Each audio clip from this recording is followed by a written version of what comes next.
Welcome back to The Price of Business. I'm your host, Kevin Price, talking to you about you and your business. Hattie Kauffman is a guest on today's program after more than 2 decades as a correspondent for CBS News. And before that, for ABC, Hattie has penned a memoir that will touch your heart, and it's really fascinating.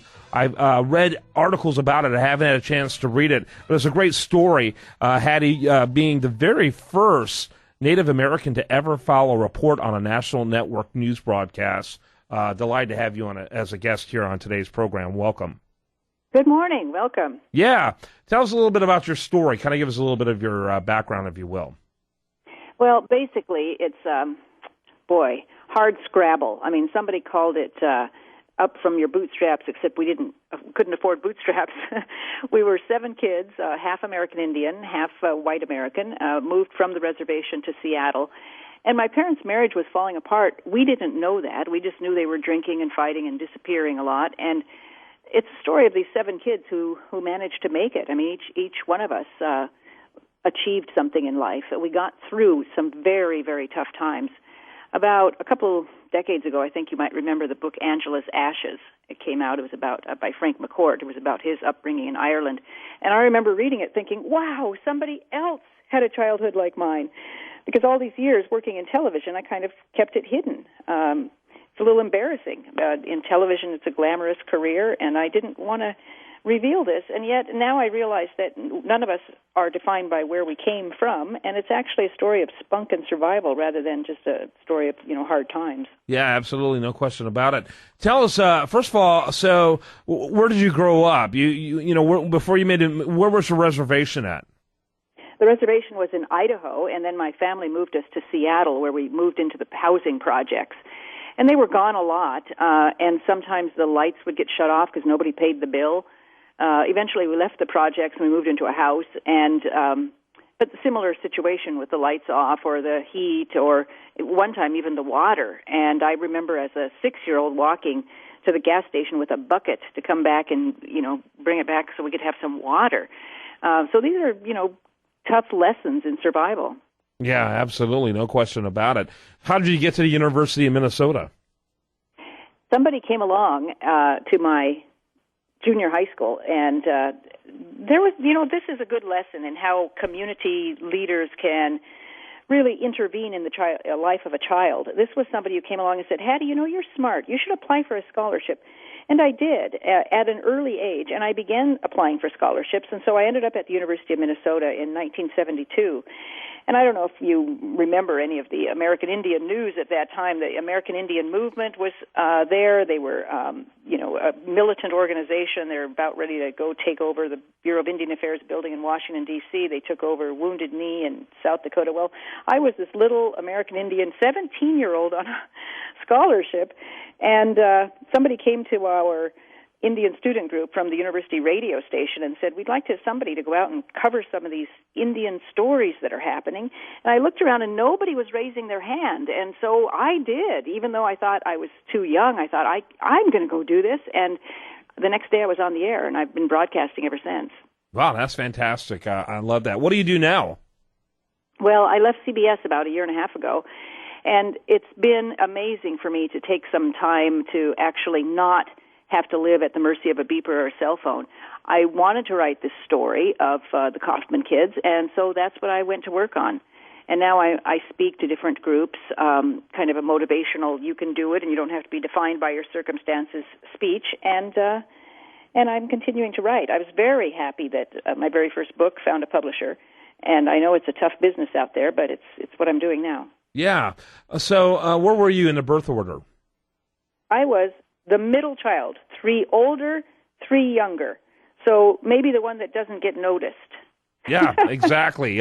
What's that? Jan, right, in the Brady Bunch? Yes. Marcia. Yeah, I know all about. I remember that. And so, being the youngest, I got spoiled. But I know my middle brother has struggled with a lot of that middle kid identity stuff. Tell me about your 6 siblings. Well, the oldest one, John, became an actor and a director, and he's no longer with us. He died more than a decade ago. But it's funny that happened. That became an actor and director. When we were the 7 kids, he was the one who kind of herded us and shepherded us, he and my oldest sister, Lily. And he would sometimes get us to behave or go along by turning whatever we were doing into a show. Let's put on a show, kids. I tell a scene in the book where we actually leave the housing projects and we're trying to get to an aunt who might take us in or take care of us. Now you have to imagine 7 kids catching a bus downtown and then transferring to another bus to get to another neighborhood. We accidentally get on the wrong bus. It gets to the end of the line and the bus driver just boots us out, and there we are on foot.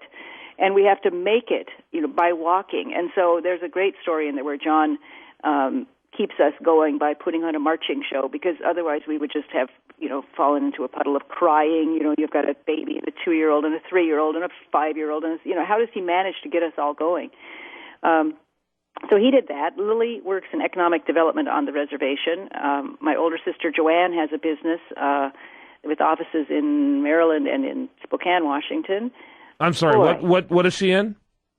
Well, who's that? My brother? No, your sister, your second one that you mentioned. The second one, economic development on the development. Nez Perce Reservation. Yeah. So people. Yeah, and let me see. Another one of the sisters, Carla, had worked for the tribe. My youngest one, the baby, the one that you would relate to, was elected in Washington State as the first American Indian woman elected to the state Senate. So we've all done things. I became a reporter, and I kind of think that's funny because reporters ask who, what, where, why, and I think I started as a little kid asking who's in charge, what's going on, why is it like this, when will mom and dad come home? So I might have been a girl seeking for answers all the time. Yeah, very interesting. Very interesting. I love this story. What would you? How would you attribute this fire in the belly that so many of your siblings and you had? I have to credit the oldest, John and Lily, for keeping us together.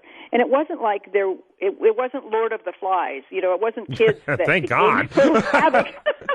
No, we had a system, and I don't want to totally fault my parents. They were not bad people, but they were people going through a bad time, and eventually their ship righted, and eventually they actually divorced at one point and then remarried, and they settled down, and so I did get some lessons from them. My mom was a big believer in staying in school. There's some funny stories in my book, where we know we have to go to school, but there's no clock. There's no clock that works. There's nobody who's telling us when to go. And as the kids got older, John might leave or Lily might leave, and then the rest of us hey, it's time to go to school. So often we were late, but we knew that we had to go to school. And I think, I don't know, I just really don't know how to answer that fire in the belly thing. I know that we always wanted it to be better. Everybody wanted it to be better, and we kept working for it to be better. So what are your future plans? I am working on another book right now, and immediately, it's so funny, this very evening, there is a book club in Los Angeles that is reading my book, Falling into Place, and I'm going to be a surprise guest. So I'm looking forward to that. That's my first time doing that. That's very cool. Hattie Kauffman, she's the author of the book, Falling into Place. And it looks like a great read, very intriguing. I've read a couple of articles about it. Look forward to actually reading it. Really grateful you were able to spend some time telling us your story. Oh, thank you for having me. It's such a treat. You bet. Hattie Kauffman, you can learn more about her. Hattie for Hattie. Kauffman is with 2 F's, Kauffman, HattieKauffman.com. Thanks so much. Okay, thank you. When we come back, much more for you. Do want to remind you, best content here shows up over there at usdailyreview.com, and you're listening to The Price of Business.